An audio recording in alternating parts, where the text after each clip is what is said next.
Hyderabad youth करेज के founder Salman Khan ने आज बीआरएस के वर्किंग सदर केटीआर की मौजूदगी में बीआरएस में शमूलियत अख्तियार कर ली। सलमान खान ने तेलंगाना भवन में एक तकरीब के दौरान बाज़ाब्ता तौर पर बीआरएस पार्टी में शमूलियत अख्तियार की। इस मौके पर इन्हें पार्टी के कारगुजार सदर केटीआर ने गुलाबी खंडवा पहनाया और खुशामदीद कहा, जबकि तकरीब में सलमान खान के करीबी हामी और पार्टी के सीनियर कायदीन मौजूद थे। केटीआर ने कहा कि सलमान खान की शमूलियत से बीआरएस के नौजवान क़ियादत मजबूत होगी और वो पार्टी सरगर्मियों में फ़ाल किरदार अदा करेंगे। वाज़ेह है कि हाल ही में सलमान की जुबली हिल्स के बाई इलेक्शन में नामजदगी मुस्तरद कर दी गई थी, जिसके बाद उन्होंने सियासी मैदान में सरगर्म रहने का ऐलान किया। इस मौके पर सलमान खान ने कांग्रेस पर तनकीद करते हुए कहा कि पार्टी मुस्लिम क़ियादत को नज़रअंदाज कर रही है और मुसलमानों को काबीना में शामिल नहीं किया जा रहा। उन्होंने अपने हामियों से खिताब करते हुए कहा, बीआरएस के प्लेटफॉर्म के ज़रिए वो आवाम की खिदमत और नौजवानों के मसाइल के हल में भरपूर हिस्सा लेंगे। कि कांग्रेस हुकूमत 2 साल से हुकूमत कर रही है, 2 साल से गवर्नमेंट चला रही है तेलंगाना रियासत में, मगर अफसोस की बात है ना तो कोई वहाँ पर कोई मुसलमान एमएलसी है, ना कोई वहाँ मुसलमान मिनिस्टर है। वहाँ पर मुसलमानों की लीडरशिप को ख़त्म किया जा रहा है हर दिन। कांग्रेस की एक ऐसी साजिश है कि वहाँ पर मुसलमानों की हर वो आवाज़ को दबाया जा रहा है, क्योंकि मुसलमान कांग्रेस की दुश्मन है। मैं इसीलिए कहा था कि जुबली हिल्स में अगर हम सबको निकालना है तो कांग्रेस का जनाजा निकालना है। मैं इसलिए कहा था क्योंकि कांग्रेस का जनाजा इसलिए निकालना है क्योंकि रेवंत रेड्डी की हुकूमत, आपको जानकर हैरानी होगी कि जब मैं ये अल्फाज बोला कि कांग्रेस का जनाजा निकालना है तो तमाम मिनिस्टर्स, कांग्रेस के तमाम वो बड़े बड़े लोग मेरे घर पर आने के लिए तैयार हो गए और बोलने लग गए कि सलमान भाई आपको क्या होना हम देने तैयार है, सलमान भाई आपको इख्तियार देने हैं के लिए हम तैयार है। मगर मैं क्या बोला कि 21 तारीख से पहले अगर तुम खबरस्तान दे देते तो हम तुम्हारे पास चलकर आ जाते थे। 21 तारीख से पहले तुम खबरस्तान दे देते तो इतनी नौबत नहीं होती कि तुम यहाँ पर मेरे दहलीज पर आओ। मैं तुम्हारी दहलीज पे आने तैयार था, मगर तुमने देरी की और हमारी ताकत को तुमने कमज़ोर समझा। आज मैं एक ऐसी ताकत के साथ हूँ जो सेकुलरिज्म को ज़िंदा रखती है।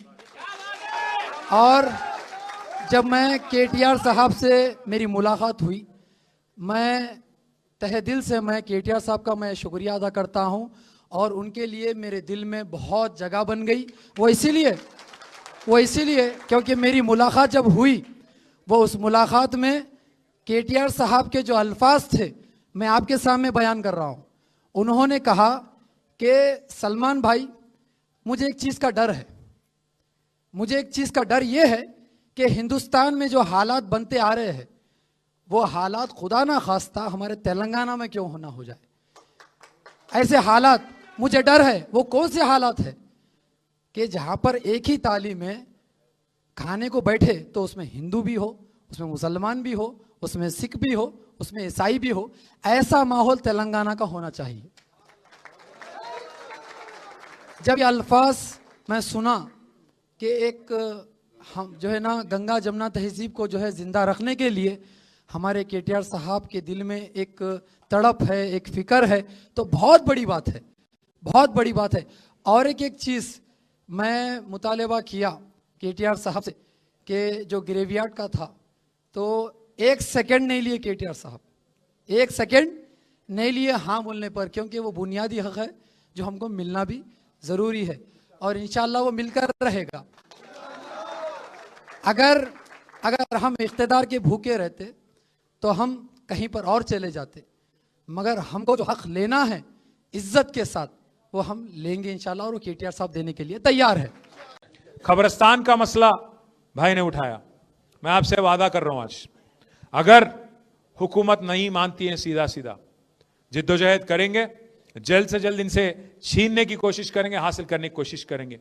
अगर हुकूमत नहीं मानती, 2 साल में हमारी हुकूमत वापस आ रही, केसीआर साहब फिर चीफ मिनिस्टर बनने वाले हैं। और मैं वादा कर रहा हूं आपको, वादा कर रहा हूं आपके साथ, पहले ही हफ्ते में जीओ निकालेंगे, आपको आपके हवाले कर देंगे, जो भी जमीन वहां पे है आपके हवाले करेंगे। और साथ साथ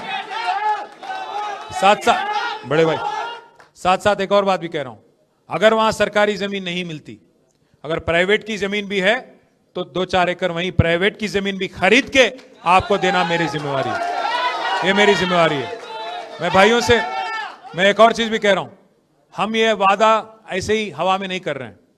जो बगल में सनत नगर है वहां पे मैंने ही दिलवाया था, वहां पे 4 एकड़ जमीन हैदराबाद पब्लिक स्कूल की लेके खबरस्तान के लिए हमने ही दिलवाया था, केसीआर हुकूमत ने दिलवाया था।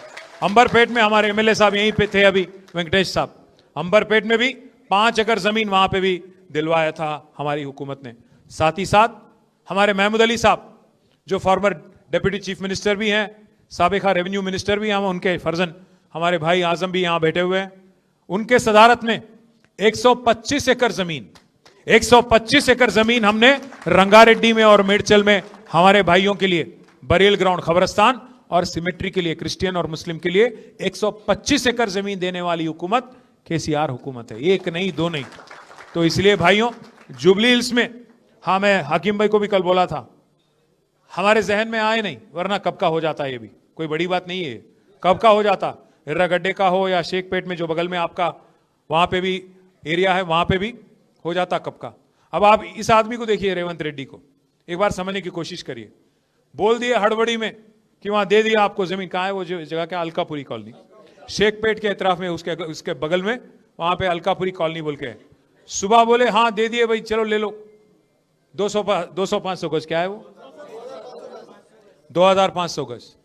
सुबह बोले कागज निकाल दिए, दे दिए, ले लो जाओ, फिर आर्मी वाले आ गए दोपहर। ऐसा नहीं है कि रेवंत रेड्डी को नहीं मालूम है, उसको सब कुछ मालूम है। ऐसा नहीं कि रेवंत रेड्डी को नहीं मालूम है, उनको सब कुछ मालूम है। उनको मालूम है कि बीसीस का जो 42% रिजर्वेशन बोल के जीओ निकाले, उनको मालूम है कि कोर्ट उसको रोकने वाला है, फिर भी दिए।